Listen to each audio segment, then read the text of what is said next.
Mamlakatimizda keyingi 8 yilda tadbirkorlikni rivojlantirish, ayniqsa yoshlar va xotin-qizlarni biznesga jalb etish, mahallalarda tadbirkorlikni qo'llab-quvvatlashga alohida e'tibor qaratilmoqda.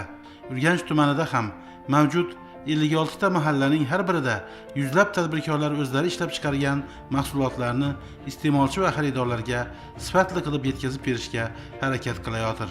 Bugungi kunda mahallalarda mahallabay, xonadonbay ishlash usuli orqali har bir xonadon kesimida aholining ijtimoiy muammolari ijobiy hal etib kelinmoqda. Shu bois Urganch tumanidagi Orzu mahallasida ham kambag'allikdan farovonlik sari tamoyili asosida bir qator chora-tadbirlar ro'yobga chiqarilib, imkoniyatlardan samarali foydalanish, tadbirkorlikni rivojlantirish, hunarmandchilik va oilaviy tadbirkorlikni qo'llab-quvvatlash borasidagi islohotlar amalga oshirilmoqda. Tadbirkorlikda g'oyadan ko'ra uni amalga oshirish muhim. Ko'p odamlarda yaxshi g'oyalar bo'ladi, ammo faqat amal qilganlar muvaffaqiyat qozona oladi. Orzu mahallasining asosiy o'sish nuqtasi parrandachilik yo'nalishi hisoblanadi. Shu bois mahallada faoliyat olib borayotgan tadbirkorlar tomonidan nafaqat parranda go'shti va tuxumini yetishtirish, balki undan oziq-ovqat mahsulotlari tayyorlash ham yaxshi yo'lga qo'yilgan. Ana shulardan biri parranda go'shtidan parhezbob ovqatlar tayyorlash, ulgurji yetkazib berish xizmati hisoblanadi. Ushbu oilaviy korxonada buyurtma asosida bir necha turdagi mahsulot tayyorlanib, iste'molchilarga yetkazib berilayotir.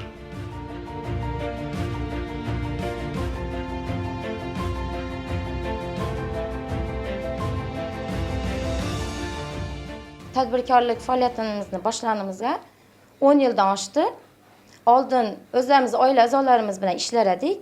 Hozirgi kunda 10 nafardan oshiq mahalla a'zolarimizni, qo'shnilarimizni va o'zlarimiz ham ishlaymiz. 10 nafardan oshiq ishchimiz bor. Bizning faoliyatimiz asosan tovuq go'shtidan o'zlarimizda ishlab chiqariladi. Tovuq go'shti mahsulotlari, tandir go'shti, setka tovuq, dudlangan tovuq, shularni ham o'zlarimiz ishlaymiz. Mahsulotimizni xaridorli bo'lishi uchun yaxshi, sifatli mahsulotlardan ishlaymiz. O'zlarimiz asosan o'zlarimiz ishlaymiz. Hozirgi kunda rejalarimiz hali oldingi rejalarimiz katta. Yangi mahsulotlarni ishlash, ya'ni niyatlarimiz bor. Yaqinda ishbilarmon ayol ko'rik tanlovida ham qatnashdik. Ikkinchi o'rin sovrinni oldik. Bundan ruhlanib tadbirkorlik faoliyatimizni yanada kengaytiramiz. Tadbirkorlikda yana 2 yildan beri ishlayotganman. 1 yil xorijga bordim, baribir qiynaldim. O'zlarimizni ishining korxonalar ko'payaversin. Ina bolalarimning yanında bolalarim tarbiyasi bilan shug'ullanib yuribman. Ina xorijda ishlaganning daromad topsa bo'ladi. Katta rahmat prezidentimizga, ishining tadbirkorlar ko'payavergi. Bugungi kunda mahalla yettiligi tom ma'noda mahallabay, xonadonbay ishlash usuli orqali har bir xonadonda aholining tadbirkorlik bilan shug'ullanishiga yaqindan yordam berib kelmoqda. Jumladan ushbu tadbirkorga ham mahalla hokim yordamchisining tavsiyasi bilan imtiyozli kredit ajratilib, faoliyatini rivojlantirishiga amaliy yordam ko'rsatilmoqda. Xorazmda yana bir serdaromad soha baliqchilik hisoblanadi. Bugungi kunda baliqchilik sohasi yurtimizda yangi bosqichga ko'tarildi desak, mubolag'a bo'lmaydi. Yangi texnologiyalar, zamonaviy inkubatorlar, suv havzalari va parvarish tizimlari orqali yuqori hosildorlikka erishilmoqda. Xorazm, Surxondaryo, Qashqadaryo va Buxoro viloyatlarida faoliyat olib borayotgan baliqchilik xo'jaliklari nafaqat ichki bozorimizni, balki eksport yo'nalishlarini ham kengaytirmoqda. Ushbu tadbirkorlik bilan uy sharoitida shug'ullanib, o'z xonadonida Afrika laqqa balig'ini yetishtirib kelayotgan tadbirkorlardan biri o'z yutuq va muvaffaqiyatlarining omili nimada ekanligini quyidagicha izohlab berdi. Biz yine tadbirkorlik faoliyatimizni 2022-yil boshlaganmiz. 6 kvadrat metrdan bakıp boshlaganmiz. Avval boshlab Afrika laqqa balig'ini parvarish qilamiz. Oilamiz hammashki ish bilan ta'minlangan. Farzandlarim ham shu bilan shug'ullanadilar. Shuni daromadidan yine mashina oldilar, to'y qildik. Prezidentimizga rahmat, shunday tadbirkorlarni qo'llab-quvvatlab turganlari uchun. Bu balıkni yetishtirishimizni o'zini sir san'ati bor. Hozir bizni balig'imiz xaridorgir bo'lyapti. Yurtdoshlarimiz ham sevib iste'mol qilmoqda. Kelgusida faoliyatimizni kengaytirish uchun yanada harakat qilmoqdamiz.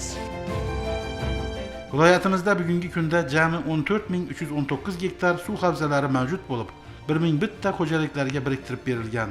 O'tgan 2024-yilda viloyat bo'yicha jami 32934 tonna baliq yetishtirilgan bo'lsa, tibbiy me'yorlarga asosan aholining yillik talabi 26000 tonnani tashkil etadi.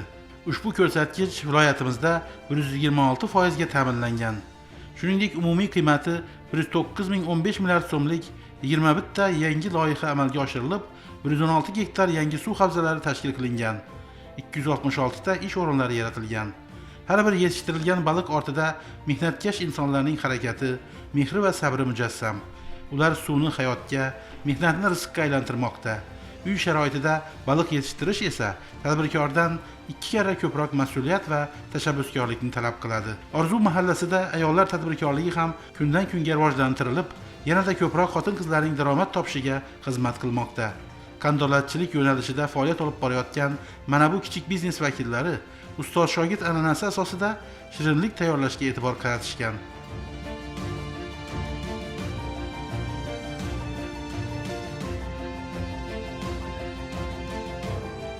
Oldingi yillarda men xorijda ishlardim.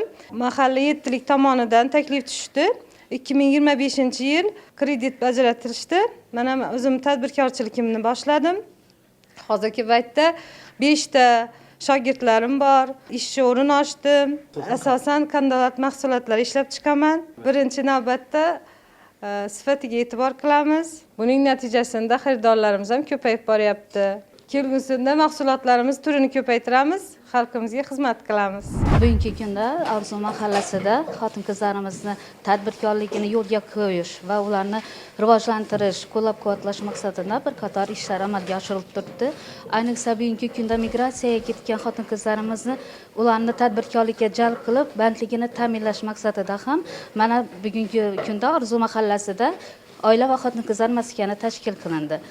Bunda bir qator tadbirkorlarimiz, hunarmandlarimiz joylashib, o'z faoliyatini olib bormoqda. Mahalladagi ayollar daftariga kiritilgan xotin-qizlarimiz 208 nafarni tashkil qiladi. Shundan tadbirkorlik yo'nalishi bo'yicha 17 nafar xotin-qizimizga kredit ajratildi va o'zlarini maqsadli kreditlardan foydalanib, tadbirkorliklarini rivojlantirib bormoqdalar. Xotin-qizlarimizni, ayniqsa yosh qizlarimizni kasb hunariga o'rgatish maqsadida ham o'quvlar tashkil qilindi va 60 dan ziyod xotin-qizimiz kasb hunar o'rganib, sertifikatlar bilan taqdirlandilar. Shu maqsadimiz bugungi kunda ishsiz xotin-qizlarni bandligini ta'minlash, ularni har bir xonadonda tadbirkorlik, ayniqsa mana bugungi kunda faoliyat yuritib turgan pishiriqchiligimiz bor. U hamyonbop mahallamizning ehtiyojini qondirish maqsadida yo'lga qo'yilgan. Maskanimiz hozirgi kunda tikuvchilarimiz ham bor. Ular ham usta shogird an'anasini davom qildirish maqsadida o'z faoliyatini yuritib turibdilar. Bugungi kunda 10 dan 20 dan ziyod xotin-qizlarimizni usta shogird qilib chiqarib turibdilar. Aholi daromadini oshirish, oilaviy tadbirkorlikni qo'llab-quvvatlash, mahallada istiqomat qilayotgan insonlarga munosib shart-sharoit, imkoniyatlar yaratish dolzarb ahamiyat kasb etadi. Orzu mahallasi binosida joylashgan xotin-qizlar maskanida ham yana bir tadbirkorlik subyekti tomonidan tikuvchilik mahsulotlari tayyorlab kelinmoqda. Ushbu tadbirkorga hokim yordamchisi tavsiyasi bilan har bir oila tadbirkor davlat dasturi doirasida kredit ajratilib, o'z oilasiga daromad olishi ta'minlangan. Shu tikuvchilik kasbi bilan 30 yildan buyon shug'ullanib kelyapman. Xotin-qizlar maskanida bizga shunday chiroyli sharoitlar yaratildi. Ish mashinalar subsidiya asosida bizga berildi. Shu tikuv mashinalaridan ishsiz ayollarni ish bilan ta'minlab, kasbga o'rgatib turibmiz. Ondan ziyod shogirdlarimiz bor. Shu yerda milliy liboslar, maktab kiyimlarini tikib, xalqimizga manzur qilyapmiz. Tikuvchilik hamda milliy liboslar tayyorlash kundalik faoliyat bo'lsa-da, ko'plab oilalarning yetarli daromad topishida muhim ahamiyatga ega. Mana bu bejirim liboslar hademay mijozlarga taqdim qilinadi. Bunday faoliyat bilan shug'ullanish uchun esa tajriba va tong sahardan turib mehnat qilish talab qilinadi. Bu yo'nalishni tanlagan kasb egasi o'z ishini yaxshi bilishi, qolaversa mehr va ishtiyoq bilan harakat qilishi lozim. Ana shundagina ular tikkan liboslar sifatli va bejirim hamda chiroyli bo'ladi. Xotin-qizlar maskanida men ham tikuvchilik faoliyatimni yo'lga qo'ydim. ustoz shogird an'anasine ko'ra hunarmandchilikka a'zo bo'ldim. Endi o'zimni ishimni boshlab, tadbirkorlik etib, ishimni kengaytirib, qizlarga hunar o'rgatib, o'qitib chiqarish niyatlarim bor. Ayollar daftariga kiritilganim uchun ko'p imtiyozlar berildi. Mana shu mashinalar ham subsidiya asosida berilib, ishlarimizni yo'lga qo'yish uchun imkoniyatlar yaratib berishdi bizga. Mahallada hokim yordamchisi, yoshlar yetakchisi, xotin-qizlar faoli, eng avvalo ishlash imkoniyati va xohishi bor, lekin sharoiti og'ir oilalarni o'qitish va o'z ishini boshlashi uchun imtiyozli kredit, subsidiya ajratishga e'tibor qaratgan.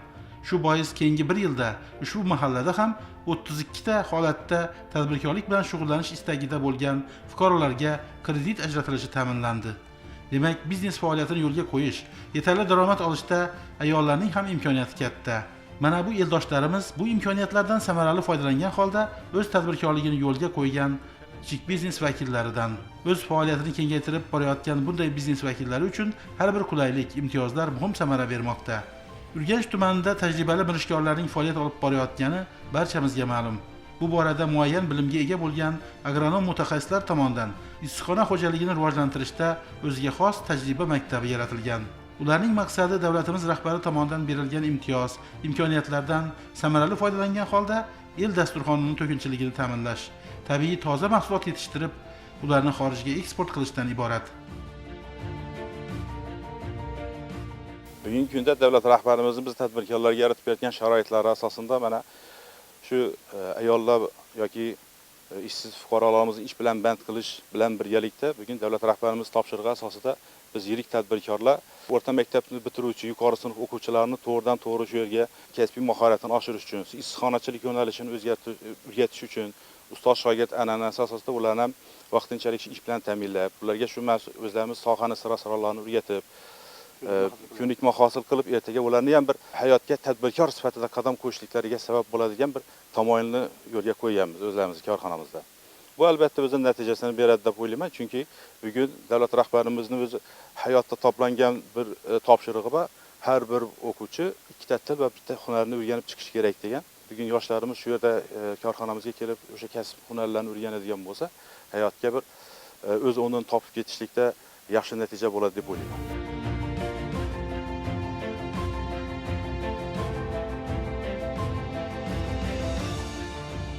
Ochiq va shaffof ishbilarmonlik muhitining yaratilishi tarmoqning yanada taraqqiy etishiga xizmat qiladi.